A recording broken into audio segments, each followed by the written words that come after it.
Pebalap Honda asal Spanyol, Marc Marquez kembali mengungkap rasa kesalnya terhadap mantan rivalnya di MotoGP, Valentino Rossi. Marquez mengaku, dirinya dulu pernah menjadi penggemar berat The Doctor. Namun, lama-lama rasa suka itu berubah menjadi benci. Sesaat sebelum perlombaan di MotoGP Malaysia, 2 pekan lalu, Marc Marquez menghadiri sesi wawancara khusus bersama AS. Pada kesempatan tersebut, dia banyak bicara mengenai insiden Sepang Clash yang terjadi 7 tahun lalu. Marquez mengaku, Sepang Clash merupakan momen yang sulit sekali dilupakan.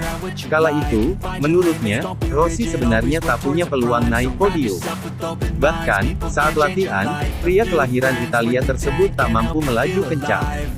Marquez seakan hendak mengatakan, seandainya motornya tak ditendang di lap ke-7, mungkin dirinya mampu finish lebih baik dari Rossi. Jika kalian melihat kecepatan Rossi saat latihan, kalian akan tahu kalau Rossi tak punya kesempatan. Lorenzo dan Pedrosa tampil cukup baik, tapi yang lain tidak, ujar Marquez menjawab pertanyaan AS, dikutip Detik Auto, Senin tanggal 31 Oktober tahun 2022. Setelah kejadian tersebut, hubungan Rossi dan Marquez menjadi renggang.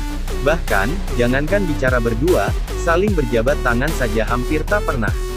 Bukan hanya itu, saat ditanya kemungkinan menghubungi Rossi untuk silaturahmi, Marquez tegas menolak. Sebab, rasa sukanya ke Rossi kini sudah luntur. Tidak, saya tidak mau kontak Rossi. Tahun demi tahun terus berganti, dan rasa suka saya kepada Rossi lama-lama makin berkurang dan terus berkurang. Saya tidak peduli, ungkapnya. Menurut Marquez, meski panas dan penuh tensi, namun persaingannya dengan Rossi membuat MotoGP menjadi lebih menarik. Kini, Rossi telah memilih jalannya sendiri dengan pensiun dan menjadi pemilik tim, sementara dirinya masih akan terus membalap hingga beberapa musim ke depan. Perselisihan pada akhirnya menciptakan hobi. Penggemar balap motor tidak peduli mana yang benar dan mana yang salah. Ketika ada kontroversi di olahraga, orang-orang dan media pasti lebih tertarik.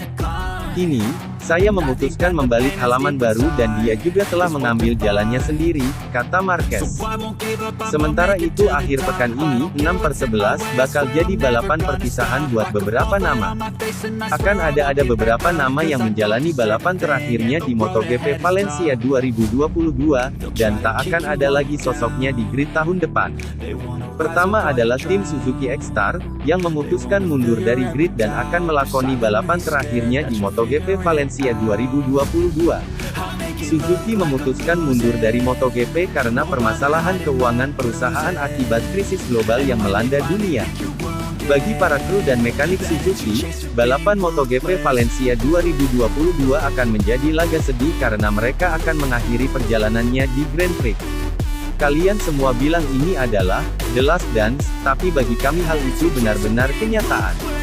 Kami akan menggantung sepatu dansa kami pada akhir pekan ini, jadi tolong berdansalah dengan kami sampai kami benar-benar pergi, tweet akun Twitter Suzuki. Selain itu, ada satu pembalap yang harus angkat kaki dari grid MotoGP usai musim 2022 ini berakhir. Dialah Remy Gardner, yang hanya menikmati satu musim di kelas Premier setelah datang sebagai juara dunia Oto 2021. Gardner jadi salah satu korban ambisi KTM yang merekrut Jack Miller dan Paul Espargaro serta mempromosikan Augusto Fernandez dari Oto. Hubungan buruk manajer Gardner dan KTM juga menambah berat peluang pembalap asal Australia ini. Untungnya karir Gardner terselamatkan dengan bergabung ke tim GRT Yamaha di World Superbike 2022. Cal Crutchlow yang menggantikan Andrea Dovizioso dalam beberapa balapan terakhir musim ini, juga akan menghadapi laga perpisahan lagi di Ricardo Tormo. Selain itu ada beberapa pembalap yang masih di MotoGP, namun akan berpisah dari timnya karena membela tim lain musim depan. Dua di antaranya adalah Joan Mir dan Alex Rins, yang menjadi korban keputusan Suzuki keluar dari grid MotoGP.